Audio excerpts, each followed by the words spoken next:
So we have another viewer submitted question from Leo. Hi, Leo. How would an inexperienced writer enjoy writing if their writing skills aren't spectacular, but they love the idea they have? How do they not get discouraged and lose motivation afterward?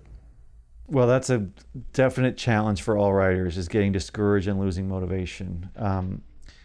It's really a mental or psychological game to stay with it in the face of maybe other people not being excited about the stuff that you've written, which I think all writers go through. I certainly have gone through and still go through at times with stuff that I am writing.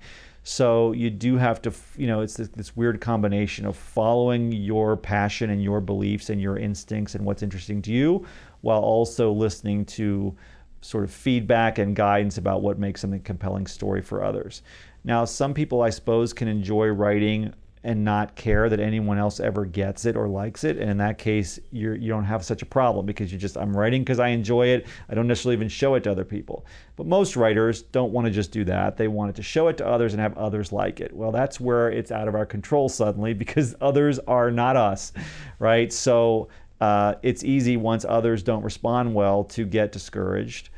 But the reality is, every script that anyone has ever written probably didn't impress many people on its journey to wherever it got to. In other words, it's just hard to write something rare, to write something that people are going to give you the reaction that you wanted from it. For most people starting out, that's an elusive thing to get to that place. So it's kind of like you have to have this kind of almost Zen approach of, I'm just doing this anyway.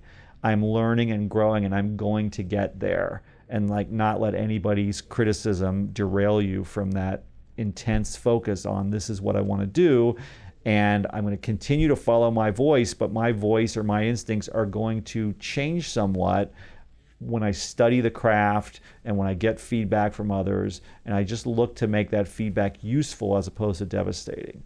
What is the thing that maybe is missing for people in my work based on the feedback I'm getting, and can I wrap my head around what's missing and why, and apply that understanding to either the next draft or the next thing I write. For most people, it takes many scripts over many years to get to the point where you have a chance at the stuff you're writing really being successful with others who might matter to you. So I think just also knowing that every writer goes through that.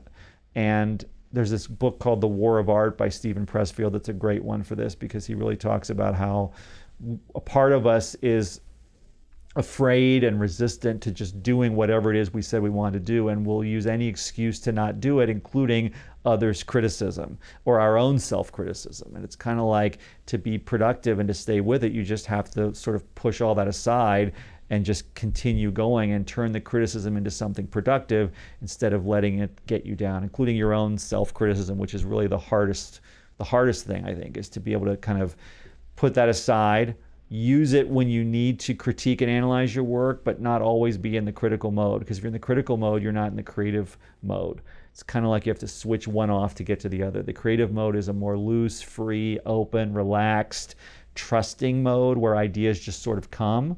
But if you're in that mode of what's wrong with it, and what do other people say is wrong with it, and what do I think is wrong with me, ideas generally don't come that are good ideas in that state. So you almost have to work on managing your own emotional state and your own viewpoint in order to be able to get to your best material.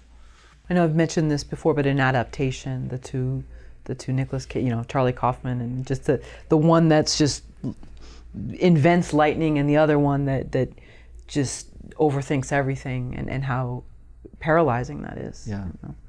So. Yeah, Donald Kaufman, the brother, may not be writing the greatest material, but he's got a positive attitude toward himself and others that is infectious and leads to a lot of ideas coming, that do end up being successful in the context of that movie. Right, but I mean, it's a great, because we've seen that so many times in life where that really, it's a self-fulfilling prophecy in either direction.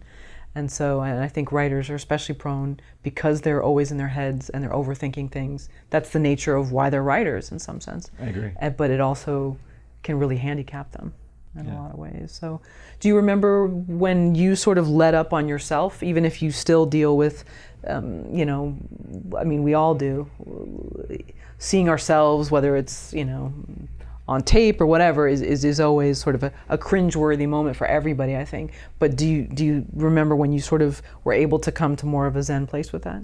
It's an everyday practice. Every day is a challenge to feel like to sort of put on the right mindset to be creative and to be sort of like allowing and trusting and letting go and not being too self-critical. So it's not a one-time thing that you get to and you're just like, oh, I don't do that anymore. You may get more used to how you can shift your kind of energy into that other mode, and so you have a way to do it. But I like what the War of Art would say is that resistance that's in you is like trying to stop you, and it will do it every day. It's just like there's a part of us that's going to be self-critical to the point of paralyzing or counterproductive or self-sabotaging. So I really do think you have to learn how to every day sort of fight the battle, or see it for what it is and not let it just take you over completely in your thinking, so that you have a choice and can get to that place where you can move forward. But I don't think it ever like completely just goes away.